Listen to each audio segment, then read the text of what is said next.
ஒன்றிய அரசு என்ன பண்ண போகுதுன்னா, மக்கள் தொகையை கட்டுப்படுத்தி வளர்ச்சியை நோக்கி நடைபோட்டதுக்காகவே நம்மை தண்டிக்க பார்க்குறாங்க. நடக்க போற நாடாளுமன்ற கூட்டத்தொடரில் இதுக்கான சதி திட்டத்தை சட்டமா நிறைவேற்றலாம்னு திட்டமிட்டு இருக்கிறாங்க. இன்று மதியம் கூட இது சம்பந்தமா மாண்புமிகு பிரதமர் மோடி அவர்களுக்கு நான் எச்சரிக்கை விடுத்து ஒரு வீடியோ வெளியிட்டிருக்கிறேன்.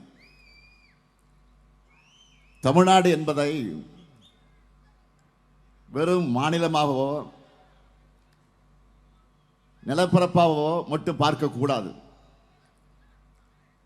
8 கோடி தமிழ் மக்களுடைய உணர்வும் உரிமை குரலும் தான் தமிழ்நாடு. தமிழ்நாட்டோட குரல் வலைய நெரிச்ச நினைக்கக்கூடிய அவங்களுக்கு நாம சும்மா இருக்கக்கூடாது. நாம் எதிர்கொண்டிருக்கக்கூடிய ஆபத்து குறித்து ஒன்றிய பாஜக அரசு செஞ்சிருக்கக்கூடிய பாசிச நாசக வேலைகள் குறித்து பேசுனா படிப்பறிவு அறிவர்கள் சொல்லியிருக்கிறாங்களே. உதாரணமா பியூஷ் கோயல்,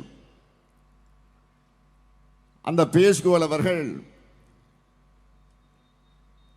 ரொம்ப திமிர்த்தனமா நாவை அடக்கக்கூடிய வகையில் பேசாமல் பேசுகிறார். நான் அவரை கேட்டுக்கொள்வதெல்லாம் நாவை அடக்கி பேசுங்கள். நீங்கள் தமிழ்நாட்டு பாஜகவுக்கு மட்டும்தான் இன்சார்ஜ். அதை மறந்துட்டு அத்துமீறி வாய்க்கொழுப்போடு பேசிக்கிட்டு இருக்கீங்க.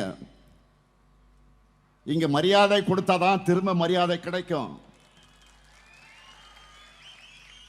பாஜக தமிழ்நாட்டை பற்றி தப்பா எடை போட்டு இருக்கு. மாண்புமிகு பிரதமர் அவர்களே, உங்க முன்னாடி கையை கட்டிக்கிட்டு அடிமையா இருக்காங்களே சிலர், அவங்கள வச்சு தமிழ்நாட்டை குறைச்சி எடை போடாதீங்க. தமிழர்கள் அறிவானவர்கள், சுயமரியாதைக்கார உடையவர்கள். எங்க தன்மானத்து மேல கையை வச்சா டெல்லியில் இருக்கக்கூடிய ஆணவத்துக்கு நாங்கள் கொடுக்கிற பதிலடி கடுமையானதாக இருக்கும். தமிழ்நாட்டுக்காக தமிழத்துக்காக போராட இப்ப யார் இருக்கா?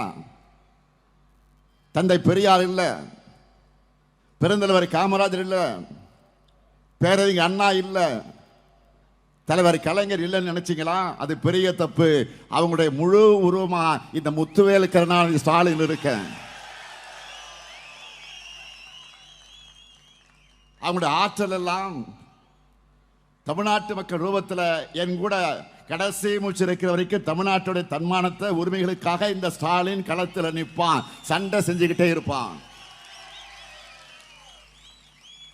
மாண்புமிகு பிரதமர் அவர்களே, தமிழ்நாடு தன்னுடைய இறுதி எச்சரிக்கை கொடுத்தாச்சு. நெருப்போடு விளையாட வேண்டாம்.